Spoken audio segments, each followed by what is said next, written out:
this video, we're going over the absolute best settings to run here in Black Ops 6 right now. These settings are guaranteed to help you improve your aim, accuracy, as well as gun skill. So if that sounds good, feel free, drop a like on the video, subscribe to the channel, turn those post notifications to stay up to date with any and all Black Ops 6 news, updates, best class setups, as well as future settings videos. Let's get into it. So as you guys can see here, I play with an Xbox Elite controller on PC with one paddle on the back, the short paddle set up for jumping. I'm going to add these settings are going to work no matter what controller you are playing with, and also no matter what console you are playing on. These settings are universal. Feel free to let me know down in the comment section right now, what are your current sensitivity settings? Now you guys can see here, my button layout is on tactical. Tactical button layout is going to be the absolute best button layout to play on here in Black Ops 6, and honestly any Call of Duty. Remapping your crouch and prone button, you can simply crouch prone by pressing down on the right thumbstick, and this is also going to allow you to perform a drop shot while still being aimed down sight, so you're going to be maintaining your accuracy. This is going to be a huge help at close range gunfights, especially because Black Ops 6 is literally built around movement. So being able to drop shot and ADS is going to be super helpful, and tactical makes that so much easier. Again, it doesn't matter what controller you are playing with. Now, you guys can also see that I've actually went ahead and adjusted my horizontal and vertical sensitivities. By default, mine was set to 5. It might be 4 for you. It's seriously different on a lot of different consoles as well as controller setups, but I recommend playing on between the 4 and the 6 sensitivity window. This window is going to be perfect for Black Ops 6 as well as any other Call of Duty, because it's going to allow you to have full range of motion, still turn on players, but be accurate at those longer ranges, which is a massive W in Black Ops 6, because this game, again, is built on movement, and obviously being able to hit your shots against fast moving targets is going to be very important. Now, everything else here I have not went ahead and adjusted. You don't really have to adjust a lot of these settings. The only thing that I have went ahead and swapped is my controller vibration is going to be turned off. I like to go ahead and turn this off because I don't like to have any unnecessary play in my controller that could potentially throw off my aim and accuracy at longer ranges. And considering the fact that Black Ops 6 literally has enhanced movement, not like the jetpack style, but with the Omni movement, people are moving fast, they're agile, it can get crazy. You definitely want to make sure that you're not throwing off your aim and accuracy at longer ranges. This is going to be a setting that you're either going to turn off and never turn back on, or turn it off and, you know, maybe you like the real world effect of the vibration when you're firing your weapons. Now, as far as the dead zone inputs, my Xbox Elite controller is relatively new, so I've made zero changes to my dead zone because my controller does not have any stick play, which is going to be amazing. Now, under the aimings tab, we are going to be making some adjustments corresponding to whatever sensitivity you are running. Now, under sensitivity and multiplayer, this is kind of a hidden setting. You have to go ahead and hit show more. Hope they go ahead and update this when the game fully releases. But you guys can see here, ADS sensitivity in multiplayer, I have mine set at 0.55, and my ADS sensitivity multiplayer for focusing is also on 0.55. Now, the game has this on 1 by default. The reason you want to go ahead and reduce this is so there is less stick play when you are trying to aim at targets at longer ranges, because anybody can take somebody else out at closer ranges. It's long range that counts, and where a lot of people I feel are struggling. Now, for the sensitivity setting 6, I recommend playing on a 0.55. If you are playing on a 5 sensitivity, I recommend playing on a 0.65. If you are playing on a 4 sensitivity setting, I recommend playing on a 0.75.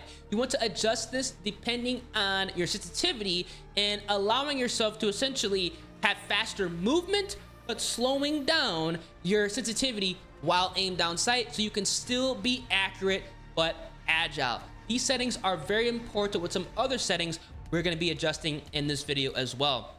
Look inversion, I went ahead and made no adjustments here. Obviously, target aim assist is going to be turned on. You guys can see under aiming advanced, Everything else here is going to be the same, but I have made another setting change. A lot of these settings are kind of hidden. You have to click on tabs to have access to stuff that was very visible in Black Ops Cold War, as well as Modern Warfare 3. So hopefully make some adjustments when the game fully releases.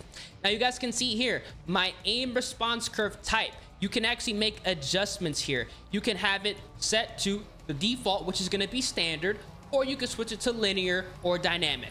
Now, I personally like to play on linear because that is what I've been playing during the entirety of Modern Warfare 3. It's going to allow you to essentially snap aim a lot easier. So if you see multiple players on your screen at one time, you can simply zoom in, take out one target, zoom out, and then zoom in quickly again, and the game is going to automatically snap onto the next player, snap aiming, so you can take them out. I recommend playing on linear if you are into movement and you like to move around. This is going to be a great setting for you to try out. But if you're more of a slower paced player, standard is going to be fine. I wanted to point out you can still adjust the aim assist response curve type here in Black Ops 6. It's just kind of hidden, unfortunately. And again, everything else here is going to be the same. Now, you can see here, again, target aim assist is turned on. Your motion sensor behavior, I've actually went ahead and turned this off. And your motion sensor advanced settings, you guys can see here, a lot of these are going to be default, but you definitely want to make some changes here. Now, your motion sensor horizontal inversion, make sure all these are off. You do not want to have any type of setting that's going to be adding haze or some type of effect that's going to be making it difficult to target people at closer ranges. All this needs to be shut off. There's some other settings you're gonna have to turn off as well in this video, which we're gonna be going over. Now, for the movement setting, my sprint assist, I've actually went ahead and turned this off. I do not want to have any type of assist. I don't want to have anything messing with my controls, anything doing unnecessary tasks that I do not want to do myself. Mantle assist, I've also went ahead and turned this off because I don't want to do something on accident that I did not tell my character to do. Crouch assist is going to be turned off. Automatic airborne mantle is also going to be turned off. But again, all these other settings are going to be the same. I've not really made any adjustments because these typically are actually going to be enhancing your gameplay for the better. Now, for the combat settings here, you can see that some of these are going to be on default, but I actually have made a setting change under the quick C4 detonation. You want to have this 1 by 1. If you have this grouped, let's say you have 2 C4s and you throw one, you can't detonate the first C4 until all of them are tossed. So that's going to be incredibly irritating. 1 by 1 is a setting you definitely want to have enabled so you can blow it up when you actually want to have it blown up. Something that you definitely want to go ahead and change.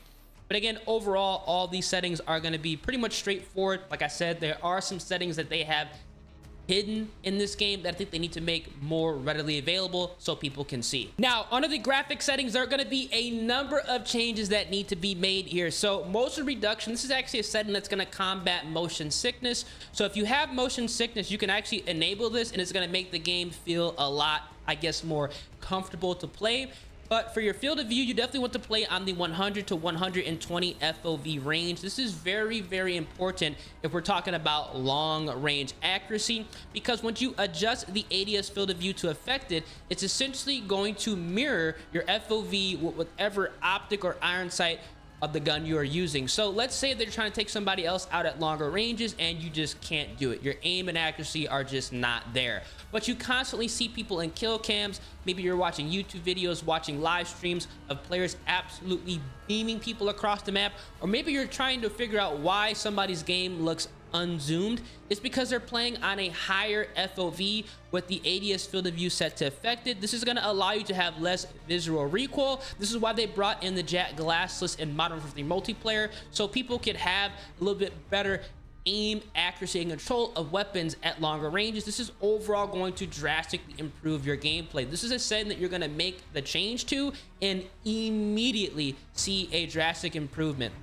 Now again, weapon field of view, this is going to be on default. You can go ahead and adjust this to make your weapon feel bigger or smaller. I like to keep this on default. Your vehicle field of view, again, you could do the same thing. Now, these are some settings that must be disabled or you're going to have a horrible, absolutely horrible time in Black Ops 6. World motion blur, turn this off. Weapon motion blur, turn this off. And again, everything else here is going to be the same, except I have inverted my flashbang, so it's not going to be as annoying if you do get flashbang. These are two settings. Again, they must be turned off because in a game that has movement, just like Black Ops 6, you do not want to have any fogginess, haziness, or anything on your screen that's going to make it difficult for you to see people at closer ranges and also in darker corners. These settings are horrible. I don't know why they keep adding them into Call of Duty. They seriously are just terrible. So make sure you guys have this turned off. Now, the quality settings are going to be dependent on whatever type of console or PC you're playing on, as well as the display settings. Now, for the audio settings, they don't call me ears for nothing, man. My master game volume is cranked up to 100. I went ahead and turned that up. Now, the gameplay music, I went ahead and reduced it because they are blasting it here in Black Ops 6. It sounds good, but it's a little bit too much for me. Now, audio mix, I like to play it on headphones bass boost. This is going to be a perfect preset if you are looking to hear footsteps and gunfire a lot easier. If you have a headset you've purchased within the last 7 years, you will be good to go with headphones bass boost. And honestly, even a surround sound stereo system. I know there's a stereo setting, cinema, but this is going to be a good choice here, making sure you can hear footsteps and gunfire a lot easier. I have Astro A40TR dinosaur headsets, had them for a long time, and they are still good to go. Everything else here is going to be on default. I've not made any changes, but here's something that you can actually go ahead and adjust, which is pretty cool. You can change your hit marker preset to classic or default. I like default, so we're going to keep it where it's at. Now, as far as the voice chat goes here, you can make some changes. If you want to be annoying in voice chat, you can keep your mic on at all times and broadcast whatever's going on in your house or apartment. Obviously, I'm going to have push to talk on, so I'm not going to be too annoying. But again, everything else here is going to be the same. These are going to be the audio settings you want to adjust here in Black Ops 6. And finally, for the interface settings, these are actually pretty interesting this year. You can do a lot here. Now, for the global, overall, everything is going to be the same. You have the option to skip the introduction movie, the kill cams even, which I don't really know why you want to do, but you can do that here in Black Ops 6. Everything else is going to be default, pretty much what you could do in every other Call of Duty. For readability, again, everything is going to be pretty much the same. You can adjust the sizing as well as the colors depending on if you are color deficient or color blind, but the gameplay HUD, you can actually adjust your HUD here, which is amazing. You have the standard HUD. You also have inverted, which is going to be switching everything. You have the classic. You have mission interface. You have scout. You have target tracker, central command, magnified, as well as some other settings which are currently locked here in beta. They even have a streamer mode, which is absolutely insane, man. And you can obviously adjust the colors depending on if you are colorblind or color deficient, which is going to be a massive help for those players, including myself. So make sure you guys go ahead and check all of these out and pick whatever you like. Now, again, we still have the mini-map shape. This is going to be on round by default. I checked it and it was on round, so make sure you guys have this on square. Square is going to be the better choice, allow you to see more of the mini-map, and also it's going to be a lot easier to read and interpret what people are spawning at and judging traffic patterns. So make sure you guys make the switch from round to square. I don't know why they have it at round by default. It should be square 24/7. Obviously, mini-map rotation is going to be on, and they do obviously have all the other settings which you had access to when the game, you know, obviously was first envisioned years ago. So these are going to be the best settings you guys should be rocking here in Black Ops 6 as of right now. Very important, man. Make sure you guys are playing between the 4 to 6 sensitivity window. If you are struggling at aim accuracy, make sure you guys play on 4, and once you start getting used to it, you can bump up to 6. I do recommend going ahead and turning off your vibration and also adjusting your sensitivity in multiplayer corresponding to what other sensitivity settings you have enabled. Now, again, if you are playing on a 4, 0.75, 0.75. If you are playing on a 5, 0.65, 0.65, and a 6, 0.55, 0.55. You guys are going to be going crazy with these settings, man. And what you also want to do here is make sure that you are playing on the linear aim assist response curve type. So, you guys enjoy? Drop a like on the vid, subscribe to the channel, turn on those notifications. Hopefully this video helped you guys out, and also hoping it helped you find where some of these secret settings were kind of located, because I do hope they go ahead and change this when the game does officially release. It's been your boy Ears. Catch you guys in the next one. Deuces.